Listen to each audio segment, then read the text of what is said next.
Clean up the front end. Hello and welcome back to the Center for Community Health Integration's 12-week social marketing seminar series. I'm Brian Barasic on behalf of the Center for Community Health Integration and Case Western Reserve University School of Medicine. I'm privileged to have the opportunity to offer this 12-week series from Cleveland, Ohio, and interview and have conversations with many of the world's current and future social marketing thought leaders.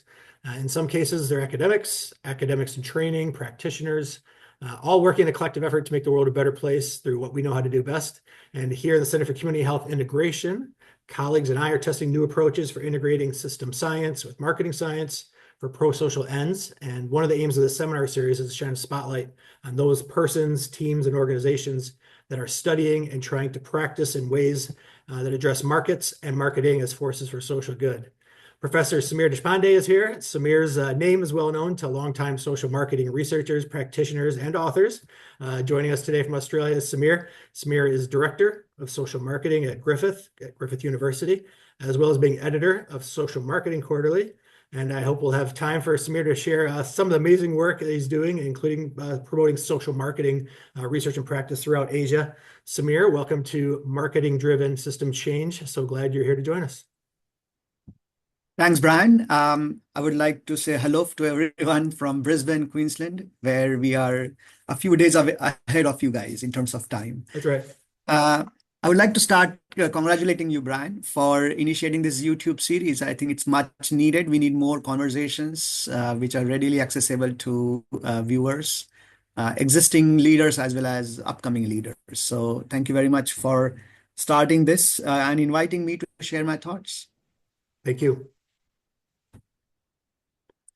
So some of us have our own definitions of social marketing. So Samir, why don't you give us yours? Thanks. Yeah, let's start with that because that will lay the ground for where I come from. What are my how do I look at social marketing? I've been in this field for now, if you include my PhD at Wisconsin, around 25 years. Wow. So what I have learned, and of course, I was influenced by my mentors, and I must acknowledge Professor Michael Rothschild here, Alan Andreasen, Philip Kotler. These were some of the leaders at the time that really influenced my thinking. So I published a small piece in Social Marketing Quarterly in 2019, where I presented my definition. And I'm going to read it out because I would like to stick to what I said. Please. I said then that social marketing is an audience-oriented, persuasive strategic framework to influence adoption of a specific behavior by providing an exchange offer and facilitating value that includes actual product, in addition to a broader set of benefit-enhancing and barrier-reducing solutions. So I highlight three concepts there: exchange offer, value facilitation, and offering an actual product. So I use the definition of actual product as proposed by Kotler and Lee in their book, Social Marketing, which is tangible and intangible manifestations of desired behavior, whose appropriate use implies adoption of the desired behavior. So I would like to highlight, if you're talking about safe sex, if that's a desired behavior you are promoting, then condom is an example of an actual product. A counseling service is not. But if you are promoting positive mental health and if you are providing support there, then in that case, counseling becomes an actual product. Now, my insistence of including actual product in the definition of social marketing has not gone well with a few people, and they have raised issues. They don't like it. They say that we are broader than that. My worry about not including actual product in social marketing definition is the reason why which invites what are health communicators who then start calling themselves social marketers. So they stick to promotional efforts, don't include a product, and that reduces the ability of us to offer a value, offer an exchange. I think product does a much better job in doing that. So to reduce the confusion, I would like to have this clear boundary of including actual product in social marketing definition. I'm spot on with you. We see it in our conferences, many health communication abstracts and very few marketing ones. So yeah, I'm with you. So I think keeping this definition in mind and given our observation, most of us can agree that social marketing is underfunded, under-implemented, uh, understood, and thus underutilized. And that is to influence behavior and solve social problems. And that Mhm. is unfortunate, primarily because, and I'm being very pragmatic here, is I believe, and that's my bias, is Mhm. many social issues fail to achieve success because we don't utilize some of the key benchmarks of social marketing in our work. Um, I think, given that extensive observation that we all collectively have over many years, it's our responsibility to market social marketing such that the social change makers land up using social marketing as we propose more often, Mhm. more aggressively, to the extent, and I'm going a step further, that social marketing should get institutionalized, such that then social marketing becomes a natural strategy to employ a variety of behavior change efforts undertaken by that organization. Until it gets institutionalized, we are really considering ourselves our lucky stars if someone lands up using social marketing. But just, you're setting it up so beautifully. I just I mean, where I see it, and I wonder like where does it come from? I think it just for me, and where do you think it comes from? It's just the education is sort of the go-to approach that everyone grabs for, and so educate, communicate, and that's the default. I agree. I think educate or legislate remain the two most commonly used strategies, which Rothschild brought about in his Journal of Marketing piece in, was it 2009? No, sorry, Heuristics and promises. 1999. I'm a bit, yeah, I missed it by 10 years. In 1999, Yeah. when he published it. Um, yeah, and uh, sad to say, the situation has not changed. As you rightly said, conferences still discuss, still debate about these issues, and we still grapple with the same problems even to date. After what, since 1969, when Philip Kotler coined the word academically. Um, so it's been more than 50 years, and we still grapple. And now we have social media marketing to muddy the waters even more, Mhm. even further. So we continue to fight for our identity crisis. We still are teenagers in that regard. So if we now I'm thinking like a marketer, if we want to market social marketing, how about we start with segmenting the users, policymakers, and funders, as well as, of course, academics who do work in relation to behavior change. And so I came up with these four groups based on two criteria. And here I would like to share my screen and Please. maybe bring up a table that could allow us to look at the four groups that I have published in that social marketing quarterly piece. Fantastic. Thank you. Let me. And if I can add in, Mike Rothschild answered the phone when I called him back a long time ago when I was picking PhD programs. And he said, try to pick a place where you can at least take marketing classes, not all just social marketing classes. And I did that. Excellent advice, because he was opening up the market for social marketing by doing so. So if we look at the screen and this 2 by 2 table, I came up with this two criteria. One criteria is where people use social marketing in their research or practice. So I have a lot or very few. Mhm. Uh, and then those who call themselves or don't call themselves social marketing professionals. So based on these, I came up with these four groups. So if we say group one, where they call themselves behavioral economists and social engineers. So these are social change agents who less use less of social marketing and don't call themselves social marketers. If we go to group two, the real source of confusion and trouble for us are those who Rothschild calls educators. So they call themselves social marketers, but use very few of their social marketing Mm. benchmarks. Group three are, as I say, social entrepreneurs, or they call themselves social entrepreneurs. They actually don't call them social marketers, but they do social marketing, and that's another, I would think, opportunity lost to not being able to call and pride ourselves of doing some effective work, but not use the label. And the last group, group four, are the ones who, very few of them, are the ones who actually call themselves and do social marketing. Um, you think I'm on right track? Is there anyone we are missing here? Well, I was very glad. So you've got the social entrepreneurs, and this might be too big of a question for you and I to take on right now. Maybe we should write something like a research essay after today. But the social entrepreneurs are sort of front and center for me all the time now. So we've got a whole center here, the Fowler Center of Business as a Force for Social Good, and we've got engineers here and innovators, and not all social innovators, but a lot of them are commercial. But I just it's maybe too big of a question, but when should the social marketer go it alone on problem, and when should the social entrepreneurs take the lead, and what opportunities are we missing out on by not synergizing and doing what we each do best? So that's just nagging at me. So I'm so glad that you brought that up.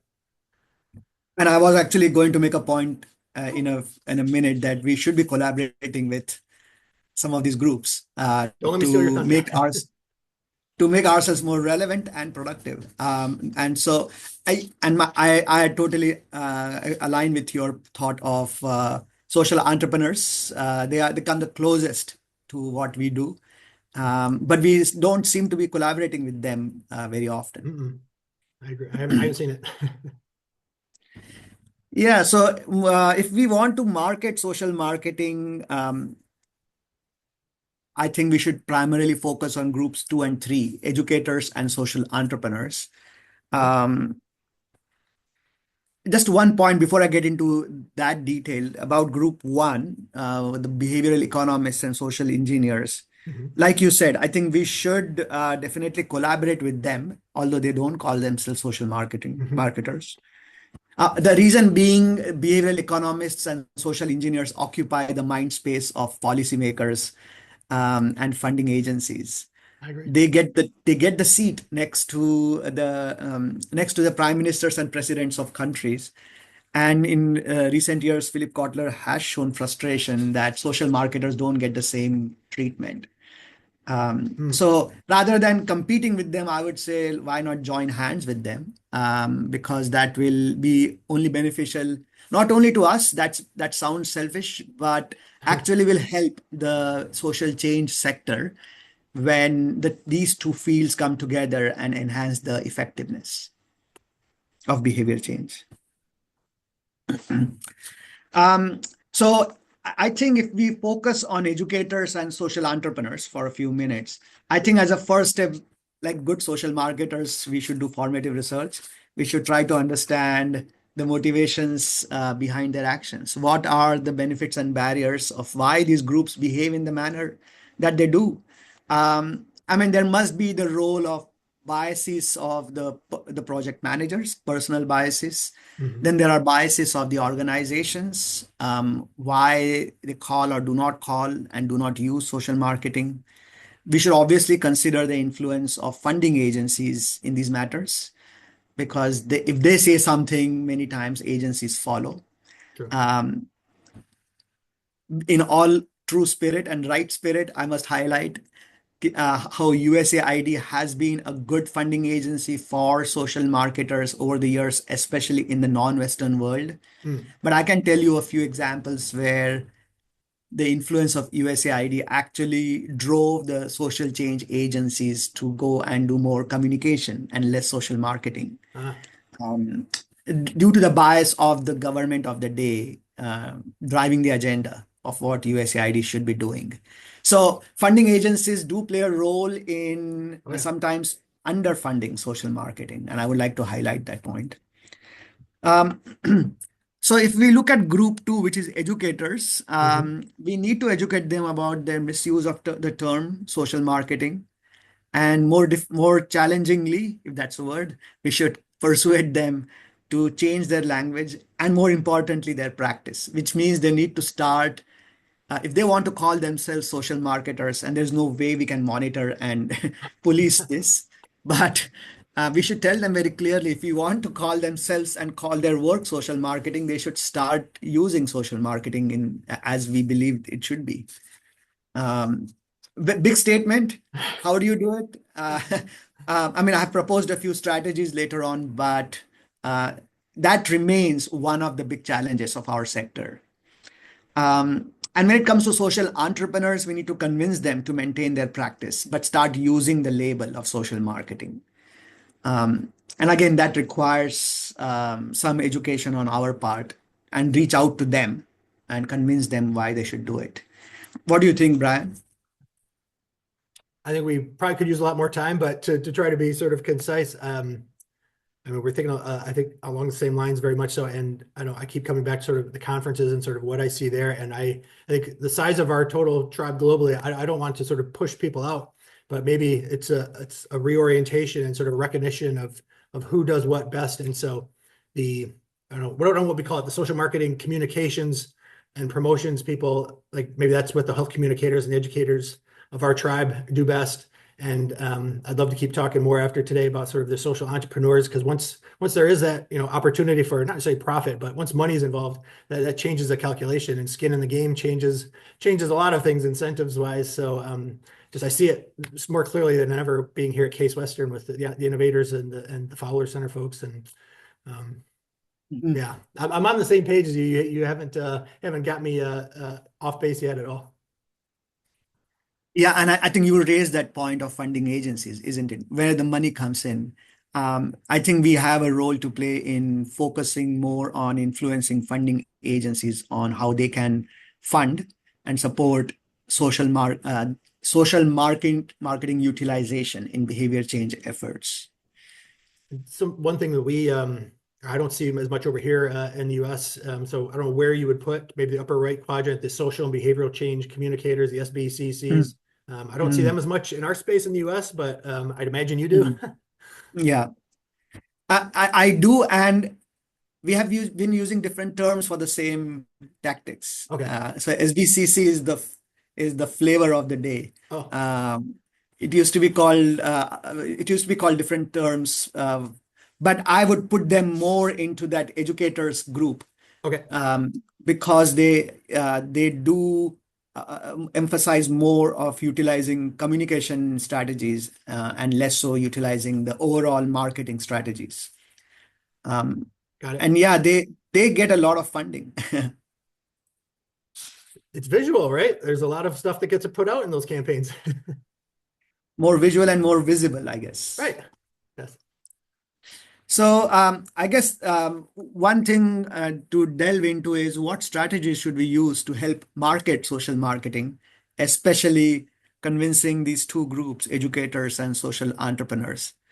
So I thought of 4 strategies, and Brian, you're welcome to jump in anytime if you want to add more. I think the first strategy, and again, this is completely my judgment and opinion, is we need to inform that social marketing works.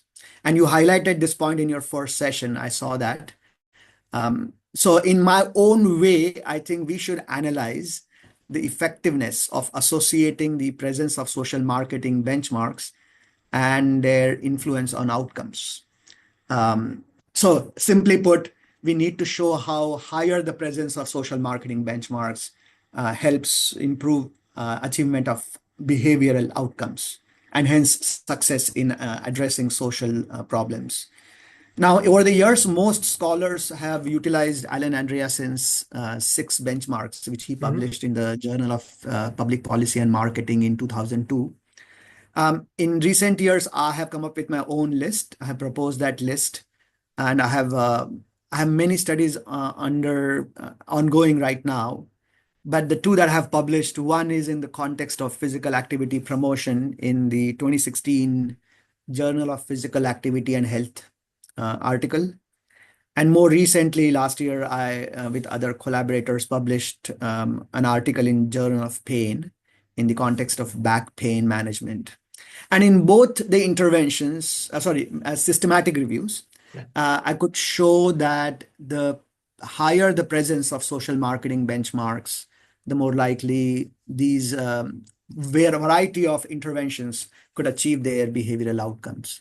And that gave me a lot of confidence in convincing myself that I was not wasting my time devoting my life to social marketing sector. It does work, and we have evidence to show that.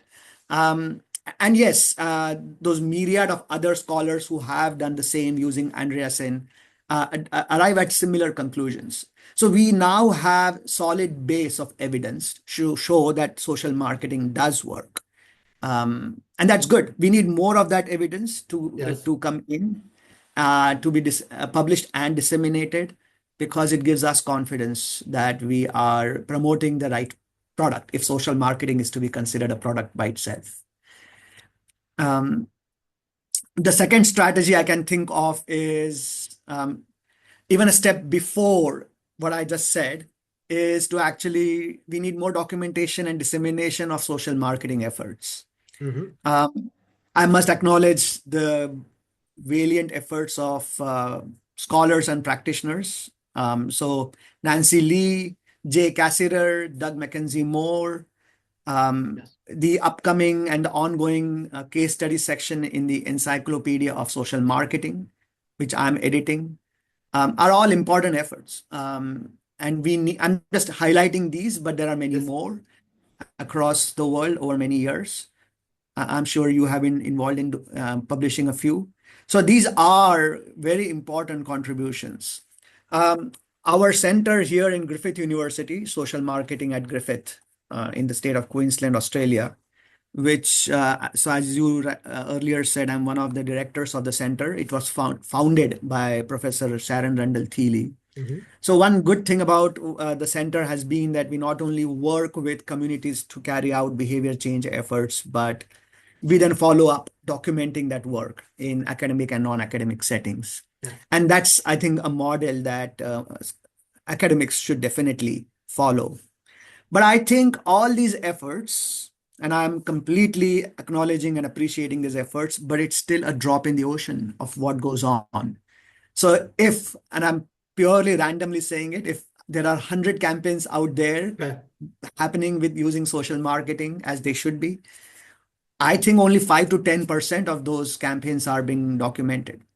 And that's just purely based on my own observation. And if you say that that is suboptimal in the Western world, it is even poor in the non-Western countries, the middle and low income countries. Now, I have tried to address, again, a very small contribution here, by collaborating with Indian practitioners. I've collaborated with them and published a few case studies in various books and journals. And I have also worked with Nancy Lee to Indianize the Nancy Lee and Philip Kotler's book, Social Marketing, when I published that book in 2014, Yeah. Social Marketing in India. And we highlighted 30 case studies and many more small examples from India using social marketing.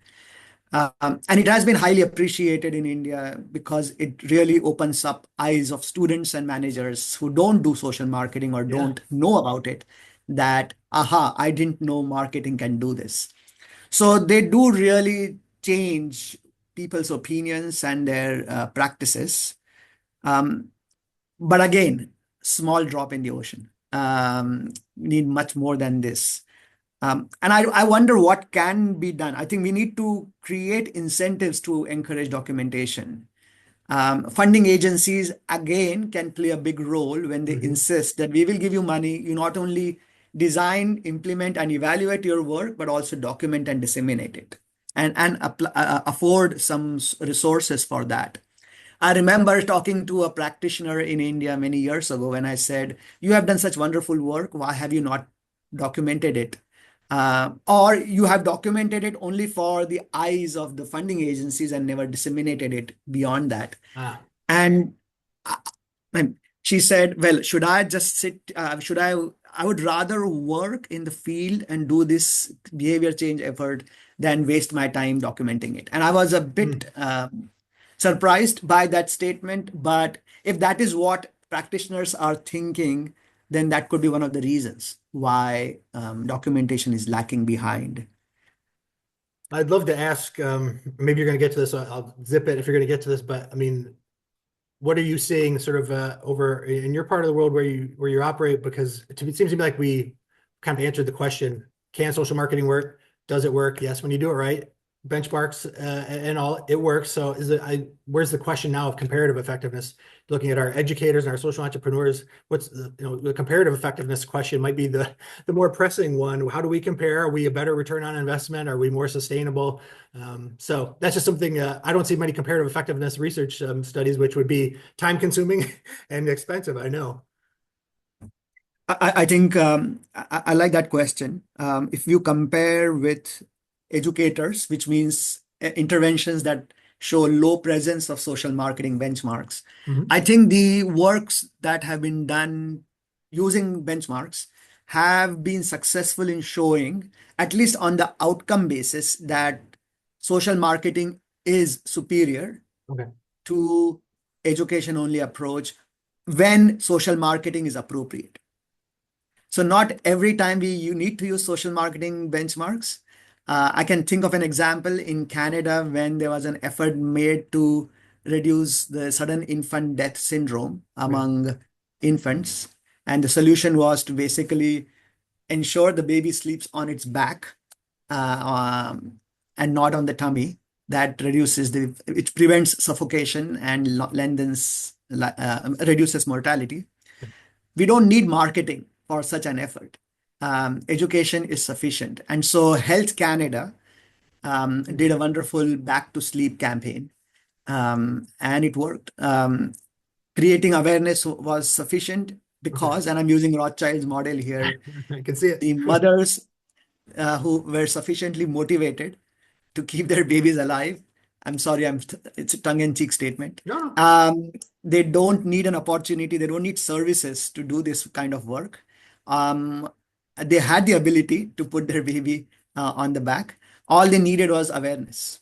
And so Health Canada collaborated with Procter and Gamble and put this back to sleep message on the flap of every diaper. Yeah. And that was basically a just-in-time communication because the last thing you do before you put the baby to sleep is to change the diaper. Brilliant. So it's a wonderful example of health communication. It works. Bob Hornick has, in his book, does try to show how communication does work. And I appreciate those efforts. When it is appropriate, do not have to use marketing. Communication might be sufficient. But the problem is there are many more examples where marketing is more appropriate and required. And that's where we'll end up using the less effective communication efforts and we fail many times. So first thing, I think we need to show that we are effective. Then comes efficiency. And that's the point you have raised, which is, are we more, is the ROI, the SROI important? It is, but I believe we first need to show that effectiveness exists. Now let's see how it compares to other efforts in terms of efficiency. So yes, we are more effective given the appropriate conditions in effectiveness, Yes. in delivering outcomes. And I agree with you that the next step has to be to show whether it is more efficient in delivering outcomes. And maybe another E, equity. Uh-huh. Uh-huh. And we need to have more studies to show whether we are equitable in our work. Which does create, I will not go there. I mean, Okay. it does create some debate on with how much should we focus on equity, because if we start using segmentation and targeting, we do leave out certain segments, Absolutely. which many social change agents are very uncomfortable with because they say that there are these are the groups who really need our campaigns, while you are really going with the segments that are most likely to adopt your behaviors. And that debate is an absolutely important debate to have. Yeah. As a marketer, I'm more towards let's go with the group or segment that is most likely to adopt the behaviors.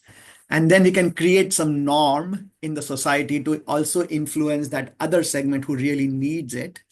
And eventually they will then join the bandwagon, but they might be less likely to adopt in the first place because they're more resistant. And that does create inefficiency, Brian, back to your And earlier point. there's no algorithm to segment that doesn't include value calls and value choices, right? Right. So moving on, Yes. the third strategy. So the first one is to show that social marketing works. The second one is to document and disseminate social marketing efforts. Um, the third one is to involve, and of course it's connected with the first two, is to involve practitioners and convince them to do their own documentation. Mm. Um, I think academics have the luxury of time and mind space to Mhm. think in our ivory towers that we are sitting right now.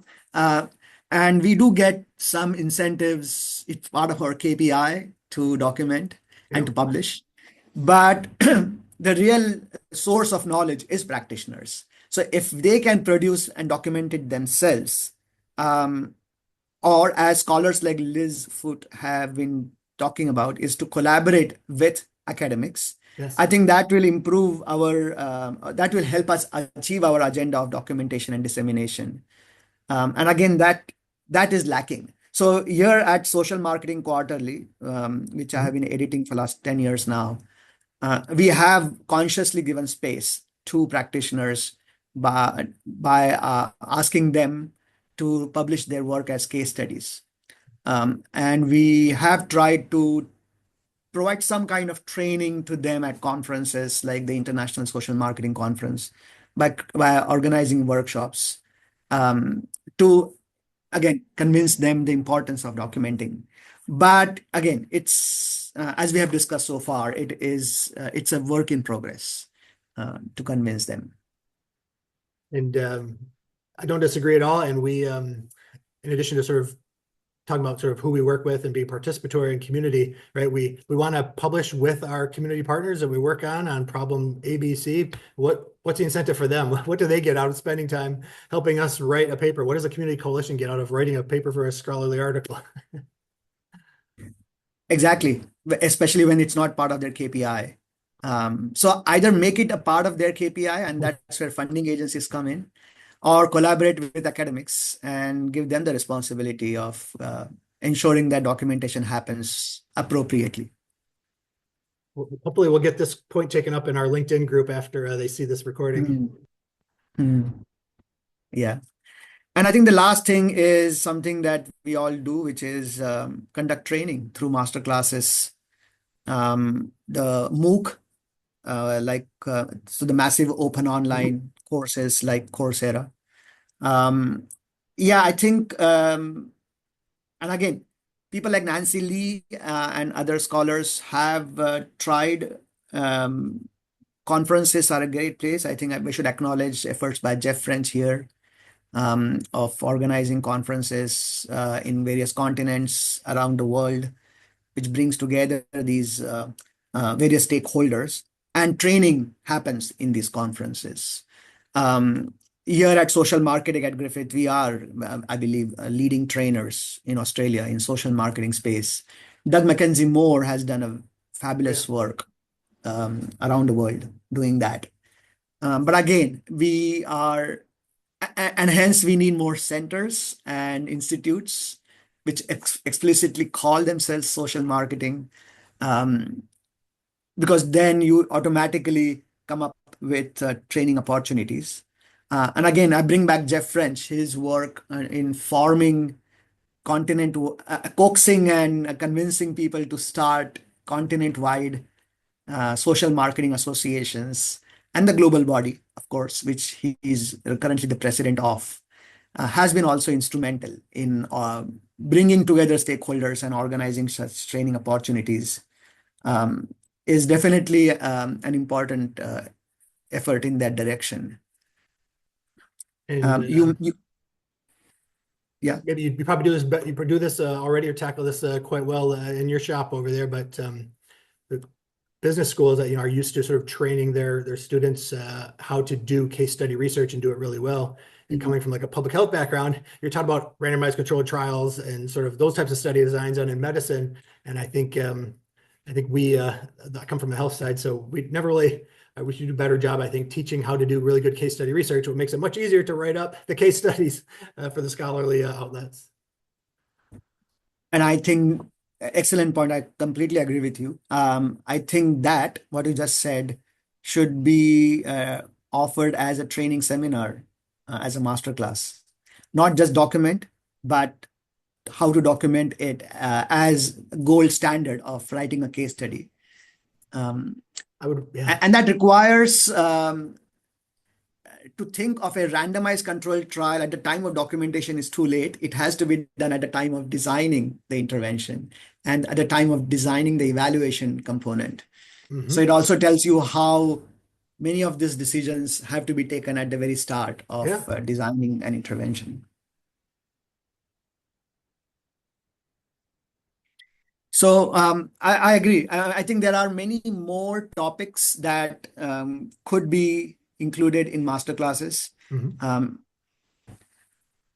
some of the popular topics remain things like what are the effective strategies to promote behavior change, how to co-design, how to collaborate with between academics and practitioners. Social media, of course, remains a very popular topic in this field and actually perpetuates some of the confusion. But I think some of the topics that you mentioned, such as how to document well, could be offered as a masterclass. And somewhere, if I could stick my plug in for something training wise on the science of storytelling, I don't see that in social marketing curricula. So I'd like to stick that in there as well. And of course, how to evaluate effectively, remains or how to use research effectively in social marketing remains an important topic.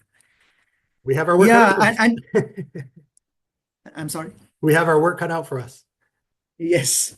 And I have to say again, I will always vouch for local knowledge. So it's not enough that someone, and again, I'm not saying this in any negative way, but we need trainers from all over the world because not just from US, not just from Australia, because Americans and Australians, or for that matter, any person can present their work solidly at the conceptual level, but people, and based on my own experience, people really understand the concept better if it is contextualized in using their local examples. So the same book, Social Marketing, written by Nancy Lee and Philip Kotler, got a better adoption in India when I Indianized it. Only because I was offering local examples. There's nothing, I'm not taking any credit for this. I'm just saying that they could relate to that concept better because now they could see how it was utilized in their backyard, solving the problems that they face on a day-to-day basis. Is that a strategy that you're going to take forward for spreading the social marketing associations across Asia? That's correct. I'm in the I don't like to put the cart before the horse, but I am in the process of setting up the Asian Social Marketing Association.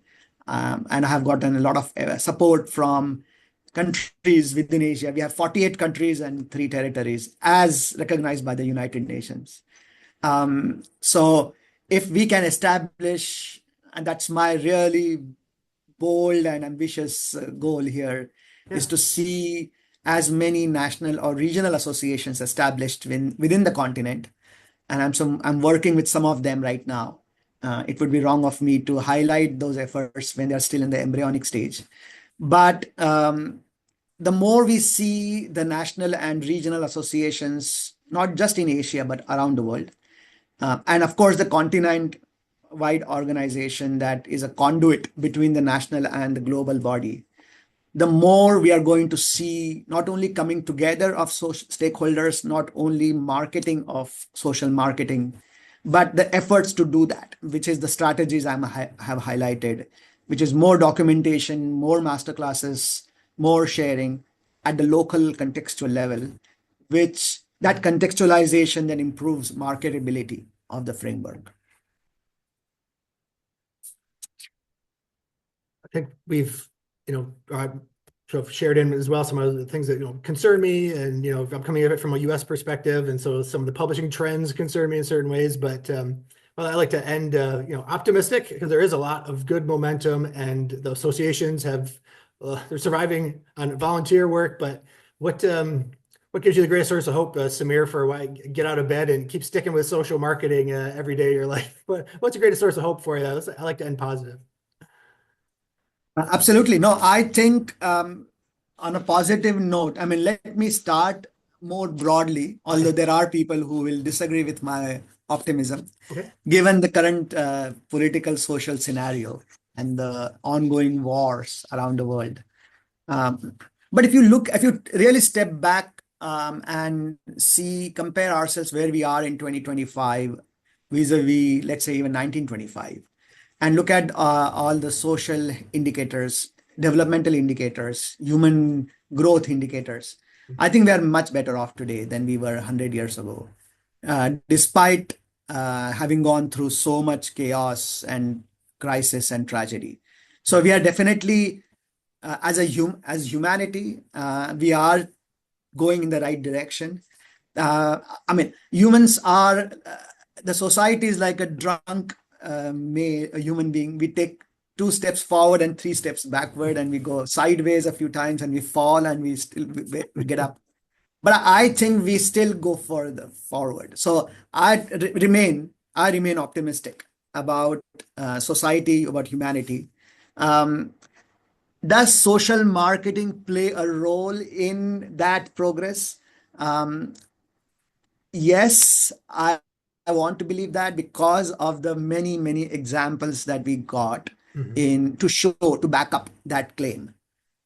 We have, and again, I wouldn't call that contribution to be massive. It is small, because it does take many more kinds of strategies over a long period of time to achieve success. A good example is our anti-smoking efforts. Mhm. Although, again, pessimists will say the vaping crisis has put us back. But compared to where the Western world was in 1970s to Mhm. where we are today, smoking rates have gone down. And this was achievable because of a variety of strategies Mhm. um, being used simultaneously over 40, 50 years by several stakeholders using a variety of resources. I think anti-smoking effort is a success story, um, which can be utilized by other social change agents to address their problems. Mhm. And believe, coming back to social marketing, that social marketing, if partnered with those other mini strategies, we all can make a dent and really achieve success. So we can't do it alone. We should not do it alone. We should collaborate with these other kinds of partners. So even though I was trying to come up with strategies to convince the educators and social entrepreneurs and the behavioral Yeah. economists to kind of change the way they think and do things, but why not just collaborate with them and bring this whole all these parties together, which also addresses your point of systematic systems change thinking. um, and I think that will help rather than compete. If we collaborate and join hands, I'm very hopeful that we will achieve more success than what we have done so far. I agree wholeheartedly. And what gives me optimism is we have folks like yourself out there who've been doing this for a long time, and it doesn't sound like you're gonna jump off ship anytime soon. So I'm optimistic we have people like you, Samir. I have no other ship to jump off at. Any final thoughts or parting thoughts you want to leave us with, Samir? I think the this might sound a bit uh, because personal, because that's occupying my mind these days, but we need to put in more effort to make our associations stronger. Mhm. because those are the platforms which brings people together.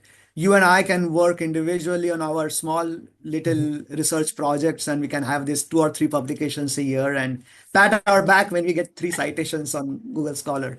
Um, but Brian, you get many more than me. But the point is, I think if you, me, and the CDC, I hope it exists in the long run, and the USAID, Yes. and departments of health in Canada, Australia, India, Zimbabwe, Nigeria, Lesotho. We all come, I mean, I'm just randomly Yeah. pointing out some of these stakeholders, but if all of us come together, I think that's the associations can do that more effectively. Um, so yeah, I think we need to emphasize more on strengthening these associations, and hence then have these conferences and these meetings, virtual or in person, will not only make us more visible, but also um, strengthen our current set of resources to again market social marketing more effectively. So those are my last thoughts. That's a perfect way to end. And I think I can hear Seth Godin in my ear saying, strengthen the tribe you've got before you try to grow your Uh-huh. tribe. Nice, nice. I like it. Samir, thank you for coming on with a series with no track record. We now have a track record of one fantastic first guest. So thank you, Samir. Excellent. Thank you.